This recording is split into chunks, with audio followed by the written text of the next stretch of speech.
Language ફંક્શનની અંદર inquiry as નેચરની અંદર હાઉ લોંગ વિશે હવે આપણે વિસ્તૃત રીતે માહિતી મેળવશું.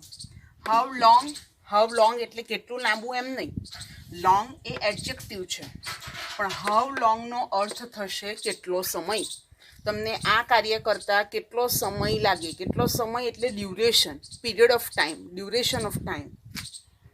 એનો યુઝ ક્યારે થશે કે જ્યારે વ્યક્તિ કોઈ પણ કાર્ય કરે છે અને એ વ્યક્તિનો ચોક્કસ સમયગાળો થાય છે કે તમને મુંબઈ પહોંચતા કેટલો સમય લાગશે, તો કે 4 કલાક.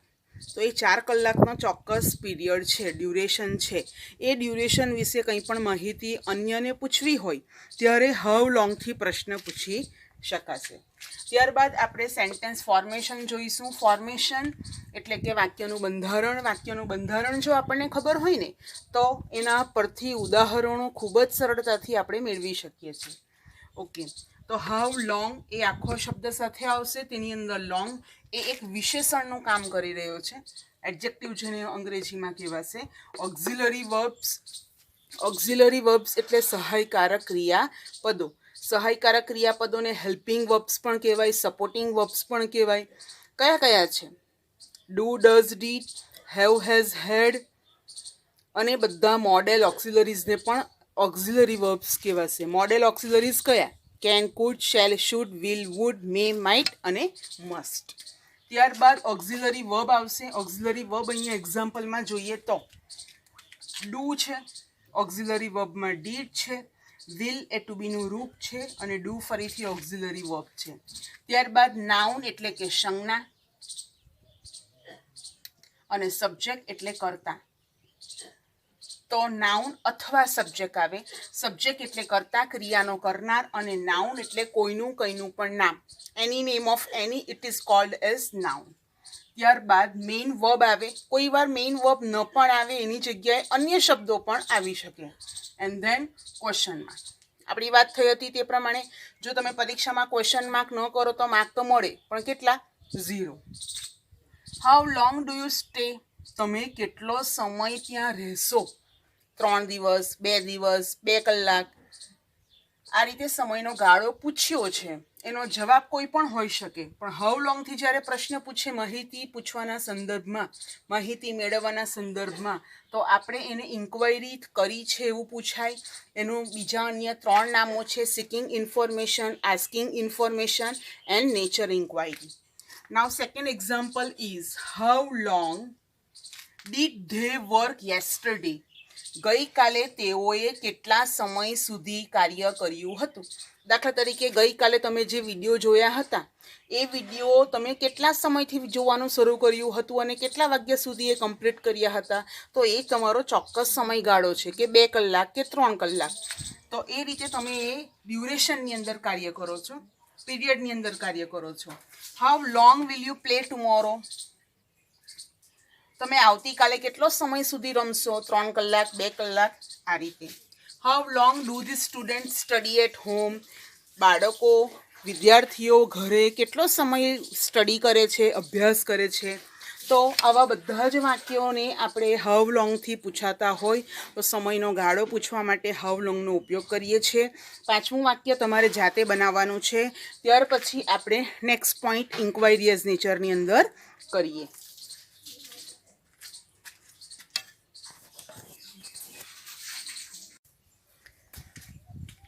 Now the next point is how far. How far એટલે કેટલું દૂર. કેટલું દૂર એટલે એક સ્થળથી બીજા સ્થળનું અંતર જાણવા માટે, એ માહિતી વિશે પૂછવા માટે આપણે how far શબ્દનો ઉપયોગ કરી શકીએ છીએ. When we want to talk about any distance from one place to another place, at that time we can ask question with how far. And at that time we can call it the language function inquiry as nature. Use જોઈશું એનો. કોઈ પણ સ્થળનું અંતર, distance જાણવા માટે, પૂછવા માટે આપણે હાઉ ફારનો ઉપયોગ કરીશું. સેન્ટેન્સની એની ફોર્મેશન છે, એનું બંધારણ છે. પહેલાં હાઉ ફાર લખશું, એચ કેપિટલ રહેશે. ફાર એ અહીં એડજેક્ટિવના અર્થમાં વપરાયું છે એવું સમજી શકાય. ત્યાર પછી ઓક્ઝિલરી વર્બ લઈશું. ઓક્ઝિલરી વર્બ એટલે do, does, did, have, has, had. Modal auxiliaries બધાને પણ ઓક્ઝિલરીઝ વર્બ કહેવાય. Can, could, shall, should, will, would, may, might અને મસ્ટ. આ બધા ઓક્ઝિલરીમાંથી કોઈ પણ એક લઈશું. એ ઓક્ઝિલરી વર્બ્સ અહીંયા હાઉ ફાર બધા આવી ગયા. પછી ઓક્ઝિલરી વર્બ તરીકે વિલ, ઇઝ અને ઇઝ બધા ટુ બીના રૂપો પણ અહીંયા ઓક્ઝિલરી વર્બમાં એનો સમાવેશ થાય છે. ત્યારબાદ નાઉન. નાઉન એટલે સંજ્ઞા. સંજ્ઞા એટલે કોઈનું કંઈનું પણ નામ હોય તો એ પણ અહીંયા ઉલ્લેખ થઈ શકે. અથવા તો સબ્જેક્ટ ક્રિયાનો કરનાર હોઈ શકે. અહીંયા આપણે 4 વાક્યોમાંથી માત્ર એક જ વાક્યની અંદર સબ્જેક્ટ આપેલો છે યુ. બાકીના વાક્યોની અંદર સબ્જેક્ટ આપેલો નથી, નાઉન આપેલું નથી, એની જગ્યાએ અન્ય શબ્દો આપેલા છે. સબ્જેક્ટ નથી, નાઉન હોઈ શકે. નાઉન ન હોય તો સબ્જેક્ટ હોઈ શકે. અન્ય શબ્દો, અધર વર્ડ્સ અથવા તો મેઇન વર્બ પણ આવી શકે. ત્યારબાદ ક્વેશ્ચનમાં પહેલા વાક્યમાં જોઈએ તો how far will you go. How far કેટલું દૂર તમે જશો, કેટલા દૂર તમે જશો તમારા ઘરેથી ત્યાં સુધી. કેટલા દૂર તમે જશો, 1 કિલોમીટર, 2 કિલોમીટર. આ રીતે એનો આન્સર આવી શકે. How far is the supermarket. Supermarket કેટલું દૂર છે તો તમને ખ્યાલ આવે કે સુપરમાર્કેટ જતાં આટલો સમય લાગે તો આટલું અંતર હશે. 3 કિલોમીટર હશે કે 5 કિલોમીટર હશે. તો એ અંતર જાણવા માટે પૂછવા માટે હાઉ ફારથી આપણે પ્રશ્ન વાક્ય શરૂ કરશું. How far is your school from home. તમારી શાળા તમારા ઘરથી કેટલી દૂર છે એનું અંતર જણાવો. તો એ અંતર વિશે જાણવા માટે આપણે હાઉ ફારથી ક્વેશ્ચન અહીં કર્યો છે. How far is Bardoli from Navsari. Bardoli નવસારીથી કેટલું દૂર છે તો એ અંતર જાણવા માટે આપણે હાઉ ફારનો ઉપયોગ કર્યો છે. Now we can learn next number.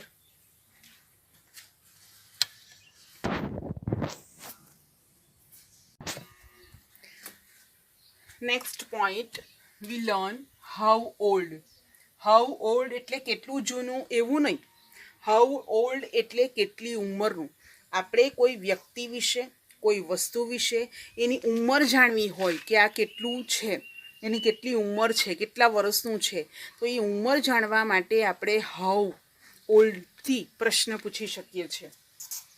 Van we want to know about anyone's age, any non-living or living person's age, at that time we may ask with the question how old, and it is called as inquiry as nature the language function. Meaning જોઈએ તો એની કેટલી ઉંમર એવું અર્થ થાય છે. એનો ઉપયોગ ઉંમર, વર્ષ, એજ વિશે જાણવા માટે, પૂછવા માટે. ફોર્મેશન જોઈ લઈએ સેન્ટેન્સનું. સેન્ટેન્સનું ફોર્મેશન હશે તો એના પરથી તમે સરસ રીતે વાક્યો બનાવી શકશો. હાઉ ઓલ્ડ, ઓલ્ડ એ અહીંયા એડજેક્ટિવના અર્થમાં યુઝ થયું છે. ત્યાર પછી ઓક્ઝિલરી વર્બ આવશે. ઓક્ઝિલરી વર્બ્સ અથવા ટુ બીના ફોર્મ્સ. ટુ બીના ફોર્મ્સ વર્તમાનકાળના એમ ઇઝ આર, ભૂતકાળના વોઝ વર, ભવિષ્યકાળના શેલ બી, વિલ બી. ત્યારબાદ ઓક્ઝિલરી વર્બ્સ તરીકે do, does, did, have, has, had, can, could, shall, should, may, might, must. આ બધા ઓક્ઝિલરી વર્બ્સ છે. એમાંથી કોઈ પણ એક વાક્યમાં એક ઓક્ઝિલરી વર્બ્સ આવી શકે છે. ત્યારબાદ અહીંયા ઓક્ઝિલરી વર્બને ઓળખવા હોય ને એક્ઝામ્પલ્સમાં તો ઇઝ છે અને આર છે. ત્યારબાદ નાઉન એટલે કે સંજ્ઞા અને સબ્જેક્ટ એટલે કર્તા. કોઈ પણ ક્રિયાનો કરનાર હોય એને સબ્જેક્ટ કહેવાય અને સંજ્ઞા કોઈનું પણ નામ હોય એને સંજ્ઞા કહેવાય. અહીં તમે જોઈ શકો છો your car, your brother, A B school અને યુ. આટલા શબ્દો નાઉન અથવા સબ્જેક્ટ તરીકે વર્ક કરશે. ત્યાર પછી મેઇન વર્બ હોય, ન પણ હોય, અધર વર્ડ્સ હોય, ન પણ હોય, પણ ક્વેશ્ચન માર્ક તો દરેક વાક્યોમાં લાસ્ટમાં આવશે જ. તો જ એ કમ્પ્લીટલી ઇન્ક્વાયરી થયેલી છે એવું કહેવાય. ઇન્ક્વાયરી કંઈ સાદા ફૂલ સ્ટોપવાળા વાક્યમાં થોડું થાય, એમાં તો છેલ્લે ક્વેશ્ચન માર્ક તો જોઈશે જ. Okay, now examples. How old is your brother. તારા ભાઈની ઉંમર કેટલી છે, અથવા તો તારો ભાઈની ઉંમર કેટલી છે, તારો ભાઈ કેટલા વર્ષનો છે, કેટલી ઉંમર અથવા કેટલા વર્ષનો એવું પૂછી શકાશે. How old is your car? તારી કાર કેટલી જૂની છે એવું નહીં, તારી કાર કેટલા વર્ષની છે, કેટલા વર્ષોની છે, કેટલા વર્ષો જૂની છે. How old is your A B school? કે એબી સ્કૂલ કેટલા વર્ષની છે, કે ભાઈ આટલા વર્ષોથી સ્ટાર્ટ થયું છે તે રીતે. How old are you? તારી ઉંમર કેટલી છે, તું કેટલા વર્ષનો છે. એટલે અહીંયા ઉંમર પૂછવા માટે, ઉંમર જાણવા માટે, એ માહિતી મેળવવા માટે આપણે હાઉ ઓલ્ડનો ઉપયોગ કરીશું. દરેક એલિમેન્ટ્સની અંદર છેલ્લું પાંચમું વાક્ય તમારે જાતે બનાવવાનું રહેશે અને એ ખૂબ જ સરળ રહેશે અને એનું ડિસ્કશન આપણે વર્ગખંડની અંદર ક્લાસરૂમમાં કરીશું. ત્યારબાદ હાઉ ઓલ્ડની અંદર એના સિવાયનો પણ આવી શકે છે હાઉ બિગ, કેટલી size. How big is this building? How big is your house? How big is your cell phone? કંઈ પણ વસ્તુની સાઇઝ જાણવા માટે આપણે હાઉ બિગથી પણ પ્રશ્ન કરી શકીએ છીએ. તો અહીં students WH question type complete થયો. Now we will learn the next type non-WH. non-WHના જેટલા 20 પોઈન્ટ્સ છે એ 20 પોઈન્ટ્સને આપણે 1 by 1 લર્ન કરીશું. Okay, so I hope you made your own notebook of language function. My subject code is E5 and you write down with the concentration, interest and focus. If you haven't interest, focus and concentration, you can't understand anything. Okay, now next type non-WH questions.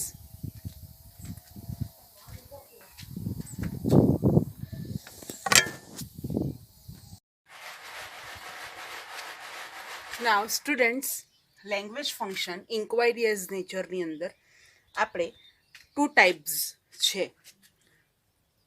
જેની વાત કરી હતી, WH type અને non-WH type. WH ટાઈપમાં આપણે 15 points જોયા. who, whom, whose, which, when, what, why, where. હાઉથી શરૂ થતા બધા, how many, how much, how far, how long, how old, આ બધા. અને એના સિવાયના જે શબ્દો છે do, does, did, have, has, had, am, is, are, was, were, shall, should, can, could, will, would, may, might, must. આટલા 20 શબ્દોમાંથી કોઈ એક શબ્દનો ઉપયોગ કરીને જ્યારે પ્રશ્ન પૂછાય છે અને માહિતી મેળવવાના સંદર્ભમાં જ્યારે આવી પૂછપરછ થાય છે, ઇન્ક્વાયરી થાય છે, ત્યારે આ બધા જ પ્રશ્નોની ઓળખ આપણે આપવી હોય કે આ બધા પ્રશ્નો કયા લેંગ્વેજ ફંક્શનના છે, તો એને આપણે ગણાવી શકીએ inquiry as nature. Inquiry as નેચરના અન્ય 3 નામો આ પ્રમાણે છે: નેચર ઇન્ક્વાયરી, આસ્કિંગ ઇન્ફોર્મેશન અને સિકિંગ ઇન્ફોર્મેશન, કે ઇન્ફોર્મેશનને શોધવી.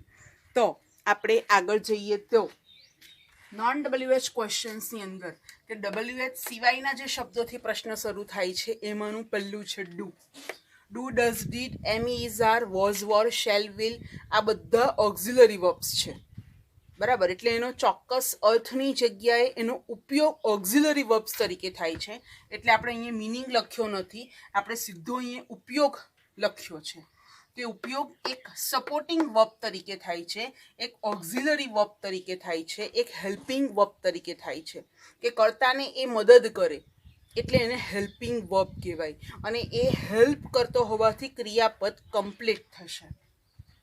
એનું સેન્ટેન્સ ફોર્મેશન જોઈ લઈએ કે કઈ રીતે પ્રશ્ન વાક્ય બને છે ડુ દ્વારા. ડુ સૌપ્રથમ લખશું ડી કેપિટલ. તો ડુ છે તો દરેક વાક્યોની અંદર ડુ અહીંયા હાઇલાઇટ કરેલું છે ગ્રીન કલરથી. ત્યારબાદ સબ્જેક્ટ અથવા નાઉન જ આવે. સબ્જેક્ટ એટલે ક્રિયાનો કરનાર કર્તા અને નાઉન એટલે સંજ્ઞા. સબ્જેક્ટ અથવા તો નાઉન જ આવશે. અહીંયા સબ્જેક્ટ તરીકે યુ, ધ ચિલ્ડ્રન અને આઈ છે. 5મું વાક્ય તમારે જાતે બનાવવાનું રહેશે.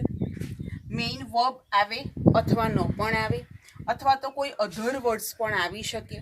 ત્યારબાદ ક્વેશ્ચન માર્ક લખશું. અહીંયા મેઇન વર્બ અથવા અધર વર્ડ્સની જગ્યાએ જોઈએ તો અગ્રી. અગ્રીને અહીંયા યુઝ થયું છે એડજેક્ટિવ તરીકે, હેવ વર્બ તરીકે, પ્લે વર્બ તરીકે અને કમ્પ્લીટ એ વર્બ તરીકે યુઝ થયું છે. આ બધા મેઇન વર્બ તરીકે આપણે ઓળખશું. અને છેલ્લે આ બધામાં ક્વેશ્ચન માર્ક આપેલો જ છે. Try to understand the examples. Begin with do. Do you agree with me? શું તું મારી સાથે સંમત છે? તો આ પણ એક માહિતી મેળવવાના પૂછપરછના સંદર્ભમાં જ ક્વેશ્ચન થયો કહેવાય, એટલે એને ઇન્ક્વાયરિયસ નેચરમાં આપણે કાઉન્ટ કરશું. Do you have the iPhone? શું તમારી પાસે આઈફોન છે? માહિતી મેળવી. Do the children play at evening? શું બાળકો સાંજે રમે છે? Do I complete your work? શું હું તારું વર્ક કમ્પ્લીટ કરી શકું? આ રીતે અહીંયા વાક્યો આપેલા છે. ડુથી શરૂ થતા બહુ બધા વાક્યો તમારી પાસે છે અને એ વાંચન તમે કરી શકો છો એક્સ્ટ્રા. તમારી પાસે વીસી ખત્રી ગ્રામર બુક પણ આવી ગઈ છે, તો એને પણ તમે ચેપ્ટર વાઇઝ રિવિઝન કરો તો વધારે સારું. પેન્સિલ હાથમાં લઈ લેવાની જ કે જેથી અંદરના મેઇન પોઈન્ટ તમે અંડરલાઇન કરી શકો. એક ડાયરીમાં ડાઉટ્સ પણ નોટ કરતા જવાના કે જે પોઈન્ટમાં તમને સમજ પડી નથી. because reading is the best learning, self learning first of all. જાતે જેટલું કરશો એટલું તમને જ ફાયદો છે. સમજ શક્તિ કેળવવાની છે. કેટલા કલાક વાંચ્યું, કેટલું લખ્યું એ મહત્વનું છે, પણ એના કરતાં વિશેષ મહત્વનું તમારી સમજ શક્તિ કેટલી ડેવલપ થઈ. How you develop your understanding skill, it is the main point. Now do you understand this point? Begin with do. Yes, do you understand this point? શું તમે આ પોઈન્ટ સમજ્યા? તો આ પણ મેં તમારી પાસે માહિતી મેળવવાના સંદર્ભમાં પ્રશ્ન પૂછ્યો છે, ઇન્ક્વાયરી કરી કહેવાય. Now next point begin with does.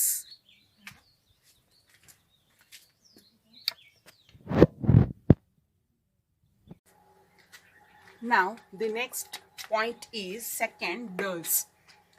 We know very well in the table of tenses, third person singular, he, she, it. With these three, we must use the supporting verb does. Means he, she અને it એ ત્રીજો પુરુષ એક વચન કહેવાય. એટલે એની સાથે ક્રિયાપદનું મૂળ રૂપ જ વપરાય અને એ મૂળ રૂપની અંદર થોડો ફેરફાર કરાય. ફોર એક્ઝામ્પલ, જો હું આખું ટેબલ બોલી જાઉં તો I go, we go, you go, you go, he, she, it goes, GOES. He, she, it સાથે ગોઝ અને બાકીના બધા સાથે ગો લાગે. કેમ લાગે? ગો શબ્દની અંદર ડઝ પ્લસ થાય. ગો શબ્દની અંદર ગો જે મેઇન વર્બ છે એમાં એક સપોર્ટિંગ વર્બ ડઝ એડ થશે. Go plus does is equal to goes. And third person, with third person singular, we need to use S or ES or double S in some way in the main verb. See છે તો he, she, it સાથે sees થશે. Speak છે તો speaks થશે. Walk છે તો walks થશે. Learn છે તો learns થશે. આ રીતે ઇટ મીન્સ કે અહીંયા પણ જે ડઝ વપરાયું છે એની સાથે કર્તા તરીકે માત્ર હી, શી કે ઇટ. હી એટલે હી અથવા કોઈ પણ છોકરાનું નામ, શી એટલે શી અથવા કોઈ પણ ગર્લનું નામ, લેડીનું નામ, ઇટ એટલે ઇટ અથવા કોઈ પણ પશુ પક્ષી પ્રાણી વિશે વાત કરવી હોય તો એ જ કરતા લાગશે. So learn this point with concentration. ડઝનો ઉપયોગ ઓક્ઝિલરી વર્બ તરીકે થાય છે. કર્તાને સપોર્ટ કરે છે, વર્બને સપોર્ટ કરે છે, એટલે એને હેલ્પિંગ વર્બ કહ્યું છે. અને સેન્ટેન્સની ફોર્મેશન જોઈ લઈએ તો સૌપ્રથમ અહીંયા ડી કેપિટલના ફોર્મમાં લખશું ડઝ. ત્યાર પછી એની બાજુમાં સબ્જેક્ટ એટલે કે કર્તા અથવા તો નાઉન. અહીંયા કર્તા તરીકે તમે જોઈ શકો છો. You can see very easily does that child and it. He, she અથવા ઇટ અથવા કોઈ પણ પશુ પક્ષી અને પ્રાણીનું નામ પણ અહીંયા લખી શકો છો તમે. અહીંયા ડઝ ઇટ તો ઇટની જગ્યાએ કાઉ શબ્દનો પણ વાક્યમાં પ્રયોગ કરીને એના સિવાયનું પણ નવું વાક્ય બનાવી શકો છો આ રીતે. ત્યાર પછી અહીંયા મેઇન વર્બ અને અધર વર્ડ્સ. તો કે મેઇન વર્બ તરીકે તમે નોટ કરી શકો છો અગ્રી, યુઝ, પ્લે અને ફિનિશ. આ બધા મેઇન વર્બ્સ છે. અધર વર્ડ્સ પણ એની જગ્યાએ આવી શકે. એન્ડ લાસ્ટ ક્વેશ્ચનમાં does she agree with me, શું તે છોકરી મારી સાથે અગ્રી છે, સંમત છે. અગ્રી એટલે કોઈ વાતમાં હ પડવી, કોઈ વાતમાં સંમતિ દર્શાવવી. Does money use the iPhone, અહીંયા આપણે ક્વેશ્ચન કર્યો છે ને એટલે ડઝ બહાર આવ્યું. જો આનો જવાબ આપવો હોય કે yes money uses the iPhone, કે હા, તો અહીંયા use plus does is equal to uses થશે.